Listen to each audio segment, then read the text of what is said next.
KPM.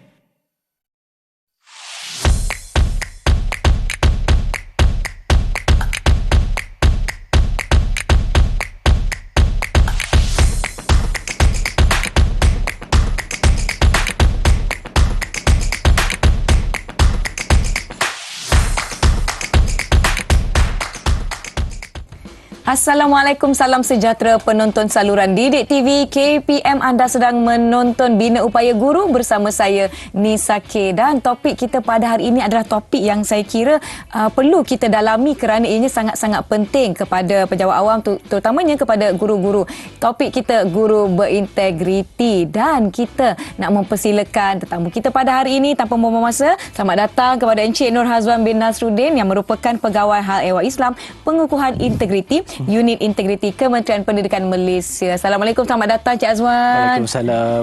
Terima kasih kerana sudi bersama-sama dengan kami pada hari ini, dan saya kira topik ini sebenarnya sesuailah dengan unit integriti yang kita panggil Cik Azwan dari KPM. Cik Azwan, saya percaya nilai-nilai integriti ni sangat-sangat penting dan perlu ada bukan saja pada guru seperti yang kita bincang pada hari ini, malah kepada semua orang. Saya sendiri pun sebagai host kena ada integriti, betul tak? Betul. Tapi Cik Azwan, sebenarnya ramai yang kurang memahami maksud integriti tu Cik Azwan. Jadi mungkin Cik Azwan kita boleh kongsikan maksud integriti itu sendiri. Silakan Cik Azwan. Bagi untuk menjawab soalan ini untuk sidang penonton sekalian. Baik.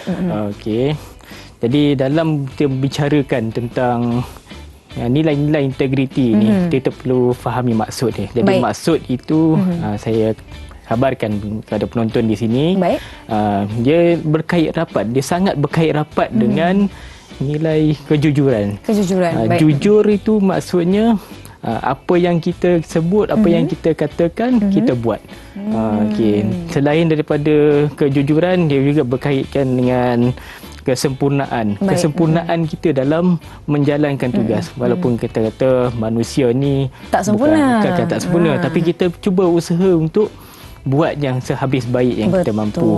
Okey, dan integriti ini juga boleh kita fahami selain daripada jujur, selain daripada kesempurnaan, ia juga berkait dengan keutuhan. Okey, keutuhan ini adalah keutuhan, maksudnya kekuatan prinsip yang kita pegang. Baik. Kalau kita kata benda tu baik untuk diikut, baik untuk dibuat, maka kita buatlah. Kalau kita kata benda tu salah, benda tu tak betul, maka jangan buat. Dan kita jangan ajak orang lain juga untuk buat. Okey. Baiklah, Cik Hazwan, menyebut mengenai keutuhan prinsip. Contohlah saya dapat tawaran kerja, gajinya banyak, bayarannya besar, tapi mungkin kerja tersebut tidak baik untuk saya, mungkin tidak baik untuk orang sekeliling saya. Kalau saya memilih, saya nak tolak. Adakah itu melambangkan keutuhan prinsip saya sebagai seorang pekerja? Okey, itu soalan yang sangat cantik. Bila kita nampak kerja itu kerja yang tidak baik dan mendatangkan kesan yang negatif kepada kita, tidak baik juga untuk ahli keluarga kita, dan kerja kita itu untuk menyara keluarga dan bagi makan anak orang, dan bagi makan siapa sahaja yang kita nak bagi makan, adik-beradik, saudara mara dan sebagainya. Jadi sebab apa kita perlu mulakan dengan perkara-perkara yang tak baik? Maka bila kita mulakan dengan sesuatu yang tak baik, maka hasilnya pada hari ini dan hari-hari seterusnya akan jadi tak baik untuk kita. Baiklah. Tapi kan kita dah tahu apa itu maksud integriti, dan kita dah faham bagaimana situasinya mempertahankan keutuhan integriti ataupun prinsip kita, Encik Azwan. Tapi sebenarnya apa kepentingan untuk kita mempunyai integriti yang kuat, yang kukuh dalam kita menjalankan kerja-kerja seharian kita? Okey, kepentingan kita beramal dengan integriti itu sendiri. Baik. Okey, kalau macam tadi kita dah faham maksud integriti, sekarang ni kita nak amalkan pun kita kena ada ni jugalah nilai-nilai kita jugalah. Okey, kepentingannya adalah kita supaya dapat kekang ataupun kita dapat cegah diri kita daripada gejala-gejala negatif yang secara tak langsung ataupun secara amnya dapat merosakkan diri kita. Boleh merosakkan diri kita. Walaupun kita pada kali pertama kita buat perkara tu, kita rasa selamat lagi. Selamat lagi. Tak ada orang nampak. Tak ada orang tak ada orang tahu hukum kita. Kita pun tak terlepas daripada hukuman. Itu tak bermakna kita boleh teruskan. Okey, tak apa, boleh buat. Okey. Jadi ia selain daripada mengekang kita daripada gejala-gejala negatif itu sendiri, ia secara tak langsung dapat kita tengok kat sini kan. Bila kita buat perkara tu, orang lain apa akan tengok kita. Betul. Maknanya kepribadian kita pun sendiri akan dilihat baiklah. Betul. Daripada apa yang kita buat tu sendiri. Ianya akan melambang siapa diri kita yang sebenarnya kan, Cik Azwan. Baiklah, Cik Azwan merupakan datangnya dari Unit Integriti Kementerian Pendidikan Malaysia KPM. Sebenarnya apa fungsi-fungsi Unit Integriti ni? Mungkin ramai yang tak tahu ataupun tak pernah dengar pun. Oh, ada Unit Integriti di KPM. Okey. Untuk makluman para penonton sekalian, kami di KPM ini ada 6 fungsi yang kita jalankan di KPM ni, di Unit Integriti KPM. Okey, fungsi yang pertama adalah pengurusan aduan. Okey, fungsi pengurusan aduan ini biasanya dia akan menerima aduan dan mengambil tindakan daripada aduan-aduan yang diterima. Aduan-aduan yang diterima ini biasanya kita tengok melalui email lah. Email, email dan melalui surat pun ada. Dia macam-macam, maknanya kata banyak cabang aduan diterima. Jadi bila pengurusan aduan ni ataupun fungsi pengurusan aduan ni dia dapat aduan daripada ataupun terima aduan daripada orang awam dan sebagainya, dia akan terima aduan tu dan dia akan proses aduan tu untuk apa tindakan yang seterusnya untuk diambil. Okey, yang seterusnya, fungsi yang seterusnya adalah fungsi pengesanan dan pengesahan. Okey, ini adalah fungsi yang membantu pengurusan aduan sebenarnya. Okey, sebenarnya bila kita terima aduan itu, dia akan kesan dulu aduan ini sahih ataupun aduan palsu. Okay. Kenalah kita periksa kan, Cik Azwan. Kena sahkan, kena kesan dan kena sahkan aduan itu dulu. Betul. Okay. Dan bila aduan itu dah disahkan sahih, okay, cukup buktinya, cukup bahan-bahan untuk kita ambil tindakan dan sebagainya. Jadi bolehlah kita ke langkah yang seterusnya. Apa tindakan yang sesuai kita nak ambilnya? Adakah perlu dikenakan tindakan tata tertib ataupun apa hukuman yang sesuai? Adakah dia perlu diberikan amaran sahaja? Dia tengok tahap keseriusan kes itu sendiri pula macam mana kan. Okay. Yang seterusnya, pengukuhan integriti. Yang ni di mana saya ditempatkan lah. Okay. Dia ni pengukuhan integriti ini fungsinya adalah untuk membudayakan ataupun memberi kesedaran kepada masyarakat dan pejabat awam khususnya berkenaan dengan nilai-nilai integriti yang mana baik untuk kita amalkan dan apa perkara-perkara yang tak elok untuk kita tinggalkan. Supaya kita jadikan budaya dan ada macam-macam cara lah kita buat untuk ni. Kebanyakannya program-program lah kita buat untuk meningkatkan kesedaran di kalangan penjawat awam. Baik. Bagaimana dengan pentadbiran di dalam unit integriti KPM? Okey, kita ada fungsi tadbir urus yang memastikan tadbir urus yang cekap dan berkesan lah di dalam organisasi KPM ini. Okey, dan biasanya tadbir urus ni dia melibatkan hal-hal yang lebih pada hal-hal pejabat lah. Okey, dan satu lagi fungsi yang saya boleh kongsikan di sini adalah fungsi pematuhan. Pematuhan, baik. Okey, pematuhan ni maksudnya kita nak tengok sejauh mana undang-undang yang ataupun peraturan yang dibentuk itu ataupun yang digubal itu dipatuhi oleh penjawat awam ataupun tidak. Baiklah, sebelum kita berbicara dengan lebih lanjut tentang topik kita pada hari ini, kita nak rehat seketika. Yang di rumah jangan ke mana-mana. Kembali selepas ini ke Bina Upaya Guru di Didik TV KPM.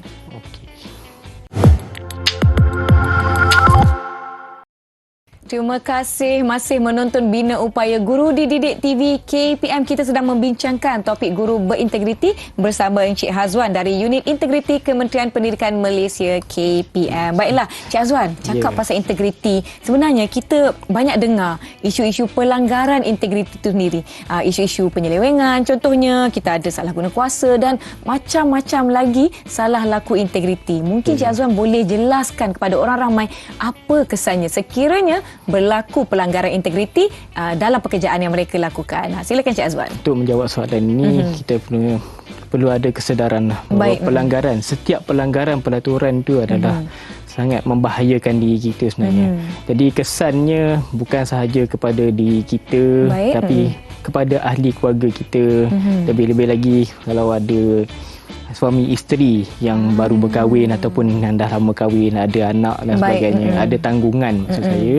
Jadi bila dah terima hukuman ataupun dah terima kesan daripada pelanggaran peraturan itu sendiri, dan kita juga inilah terpaksa hadapilah perkara-perkara yang kita tak nak hadap sebenarnya. Betul. Jadi untuk menyelamatkan diri kita ni, kita kena beringatlah. Kena beringat bahawa setiap pelanggaran peraturan itu sangat membahayakan bila dilanggar. Betul. Tapi bila peraturan itu dibuat bukan untuk membebankan kita sebenarnya, tapi dia sebenarnya untuk menjadikan kita lebih bertanggungjawab. Betul. Jika di tempat kerja kita ada peraturan-peraturan, kita kena ikut peraturan itu. Betul. Untuk kita pastikan kerja kita yang kita lakukan setiap hari itu ada keberkatannya, kita jalankan tanggungjawab kita dengan baik. Laksanakan tugas ikut arahan, tapi arahan yang dibenarkan lah. Kalau arahan yang menyeleweng itu jangan diikut sebenarnya. Baik, Encik Azwan, sebenarnya saya tertanya-tanya, apabila seseorang itu dikesan melakukan pelanggaran integriti, apakah proses-proses ataupun langkah-langkah terus dibuang kerja ke, atau ada langkah-langkah lain yang akan terjadi terlebih dahulu sebelum kita pergi kepada keputusan akhir itu sendiri? Okey, kita tengok kepada sejauh mana seriusnya kes itu, ataupun berat mana kesannya kepada diri orang itu ataupun kepada orang sekelilingnya. Kita tengok dia punya kesan ni macam mana. Jika kita bukanlah terus menghukum sebenarnya, kita teliti dulu kes yang diterima ataupun aduan-aduan yang diterima, kita teliti dulu kesahihan. Macam saya beritahu awal tadi, kita teliti dulu, kita kesan dulu sahih ke tidak, betul ke tidak, ada bukti ke tidak, aduan ini sahih ke palsu dan sebagainya. Baru kita ambil tindakan yang sewajarnya daripada aduan yang kita terima itu. Okey, tadi Encik Azwan ada sebutkan apabila berlakunya tindakan yang diambil, contohlah paling saya rasa tindakan akhirnya adalah dibuang daripada kerja. Ianya akan memberi kesan kepada diri dia, kepada orang sekeliling. Lebih-lebih lagi kalau pejabat tersebut ada keluarga. Mungkin Encik Azwan daripada pengalaman sendirilah pernah melihat bagaimana isu pelanggaran integriti ni memberi kesan yang buruk kepada ahli keluarga, anak-anak mungkin. Okey, jadi berdasarkan pengalaman saya lah. Okey, jadi pelanggaran integriti ini juga berlaku, memang ada berlaku. Okey, jadi kepada yang terlibat itu pun ada tengok sini lah, dia mengalami tekanan emosi, ada yang bilangan anaknya ramai, isteri, walaupun isterinya seorang kan, tapi anaknya ramai, tanggungannya ramai. Jadi bila berlaku perkara itu kepada orang itu, maka tekanan itu semakin memuncak dan menyebabkan diri dia sendiri tak dapat diuruskan dengan baik. Jadi bila dah berlaku tindakan buang kerja contohnya kan, kita dah tak ada sumber pendapatan dah. Betul. Dah tak ada sumber pendapatan, anak pula ramai. Jadi setiap hari kita perlukan belanja, perlukan makan minum lagi, makan pakai. Dan keperluan-keperluan lain lah, minyak kereta apa semua kan. Jadi keperluan-keperluan kita ni lah yang kita kena ingat lah. Kita perlukan setiap hari. Jadi bila dapat ada kerja, dia dapat kerja ataupun ada pekerjaan, kita hargailah pekerjaan kita. Walaupun gajinya kata tak besar mana, ataupun gajinya tak adalah kecil sangat ke apa ke, yang itu bukan ukurannya. Yang penting kita ada sumber untuk kita dapatkan pendapatan, untuk kita cukupkan keperluan ahli keluarga yang kita sara ataupun ahli keluarga yang kita tanggung. Betul tu. Encik Azwan ada sebut mengenai kita hargai pekerjaan yang kita ada. Mungkin ada yang terlalu selesa. Okey, kerja ni tak ada masalah. Kemudian mengabaikan pula peraturan, integriti dan sebagainya. Baiklah, kita nak berbicara dengan berlanjut. Sebelum itu, yang di rumah jangan ke mana-mana, kembali selepas ini di Didik TV KPM.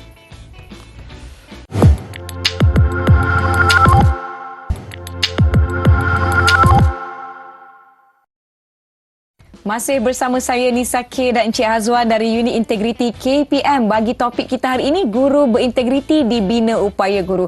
Encik Azwan, kita dah tahu dah apa maksud integriti. Kita dah tahu dah apa kesan-kesan yang akan dihadapi sekiranya penjawat melanggar integriti ini. Jadi sebenarnya kita nak tahu apakah faktor-faktor yang menjadi penentu kejayaan dalam kita nak memastikan nilai-nilai integriti ini dapat kita capai. Okey, dalam kita nak merealisasikan faktor-faktor kejayaan kita nak capai integriti ini. Betul. Okey, saya nak kongsikan beberapa faktor lah. Okey, yang pertama saya nak kongsikan adalah kesedaran dan kesediaan individu untuk berubah. Okey. Jadi bila seorang individu itu ada kesedaran, ada kesediaan dan bersedia untuk berubah, dia sendiri akan berubah lah. Maksudnya bila kita nak berubah, kita kena mulakan dengan diri sendiri dulu. Betul. Okey, barulah kita boleh bagi nasihat kat orang lain. Kita boleh bagi teguran kat orang lain yang buat salah, kata yang ni tak betul, yang ni betul dan sebagainya. Okey, selain kita ada kesediaan dan kesedaran untuk berubah itu, okey, kita juga kena ambil kira juga dengan kepimpinan bertauladan. Okey, sebagai kita ni sebagai penjawat awam kan. Penjawat awam ni memang bekerja kan. Okay, jadi masing-masing dalam organisasi itu perlu menunjukkan teladan yang baik. Bukan saja bos-bos saja kena tunjukkan teladan yang baik dan anak-anak buah dia ikut. Kita yang di semua peringkat. Semua peringkat kena tunjukkan contoh-contoh yang baik itu. Betul. Okey, saya contohlah etika untuk kita menjawab telefon lah. Okey. Jadi ada cara dia, bagi salam dulu ataupun ucap selamat pagi dulu, dan kemudian baru kita tanyakan secara baik apa yang kita nak, apa yang boleh dibantu, apa urusan yang kita nak dibantu dan sebagainya. Okey, supaya nampak teratur lah bendanya tu kan. Nampak teratur apa urusan kita. Orang yang nak berurusan dengan kita pun akan rasa senang hati. Betul, tak adalah kita angkat telefon, ya nak apa, kenalah selamat pagi Encik, kami daripada contoh Unit Integriti, apa boleh dibantu, macam tu ya. Macam tu. Cakap ada caranya. Baik. Okey, ada caranya gitu kan. Okey, selain itu saya juga nak kongsikan, okey, selain daripada kepimpinan bertauladan, okey, kita sebagai penjawat awam, okey, dalam organisasi ini ada peraturan, ada dasar yang jelas dan matlamat yang utuh. Matlamat yang kuat lah untuk kita capai sama-sama. Jadi peraturan yang macam saya sebut tadi lah, peraturan yang kita buat ni bukan untuk dilanggar, bukan saja-saja dibuat, tapi untuk kita jadikan diri kita ni lebih baik. Kalau boleh kita jadikan hari ni lebih baik dari semalam dan esok lebih baik daripada hari ini. Baik. Okey. Jadi yang seterusnya, yang keempat ya. Yang keempat. Okey. Adanya pendidikan. Pendidikan yang berterusan, yang berulang. Okey, ini saya nak bagi contoh lah. Sekiranya guru-guru itu sendiri kan, dia menunjukkan teladan yang baik kepada pelajar-pelajar ataupun murid-murid, maka pelajar-pelajar ini akan jadikan ikutan. Pelajar-pelajar ni akan cepat terpengaruh. Biasalah budak-budak kan, dia akan ikut apa yang orang dewasa buat. Okay. Bila dia nampak cikgu tu selalu senyum dengan bahasa-bahasa yang baik dan beradab, maka dengan orang lain bila dia balik rumah, dengan mak bapak dia, dengan ibu bapa dia, dia akan cakap dengan cara yang beradab juga. Betul. Biasanya mak bapak akan tanyakan, belajar apa kat sekolah ni, ini siapa ajar. Nanti dia akan sebut nama cikgu tu. Betul. Dan nama cikgu ini, istimewanya cikgu ini namanya disebut sebagai cikgu. Walaupun cikgu tu dah meninggal dunia sekalipun, dah pencen dan meninggal dunia sekalipun, tak dipanggil cikgu. Okay, kalau macam kita yang bukan cikgu, anggota polis dan sebagainya, orang tak panggil pun polis tu dah meninggal ke apa kan. Tapi cikgu ni memang istimewa sangat, tetap dipanggil cikgu. Dan sebenarnya saya nak kongsikan, cikgu yang paling dekat dengan kita adalah ibu bapa kita. Baik. Ibu bapa kita lah yang banyak mengajar kita tentang perkara-perkara yang baik, dan bila kita pergi keluar berhadapan dengan masyarakat, pergi ke sekolah dan sebagainya, perkara itulah yang kita bawa. Yang kita bawa menghadap kepada masyarakat dan Saya kira ibu bapa ni guru pertama kita. Kita celik mata melihat dunia, ibu bapa lah orang pertama yang kita nampak. Baiklah, sebagai penutup kita pada hari ini, sedikit rumusan ataupun harapan Cik Azwan berkaitan dengan integriti yang telah kita bincangkan pada hari ini. Silakan Cik Azwan. Okey.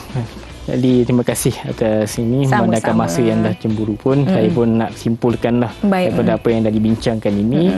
Saya nak tekankan bahawa nilai-nilai integriti ini perlu diamalkan secara berterusan.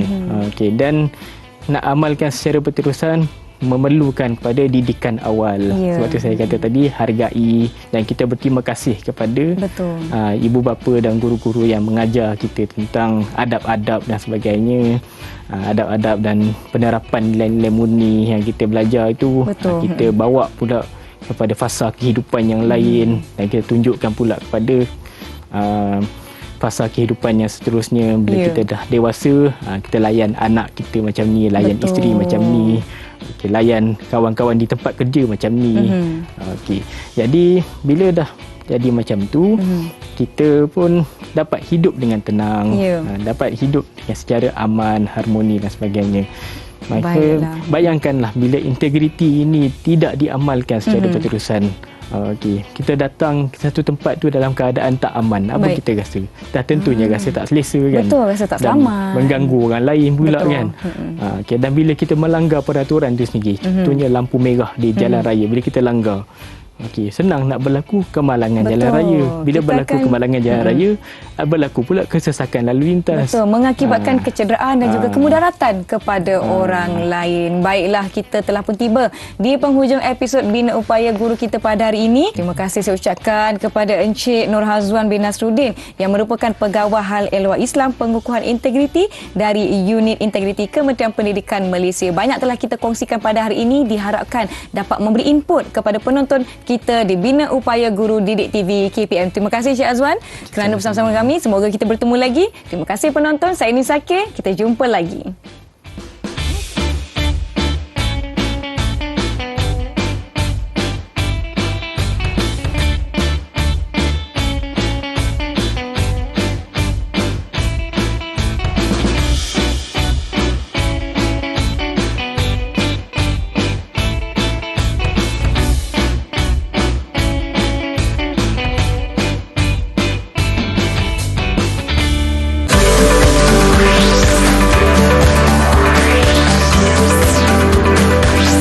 Didik TV KPM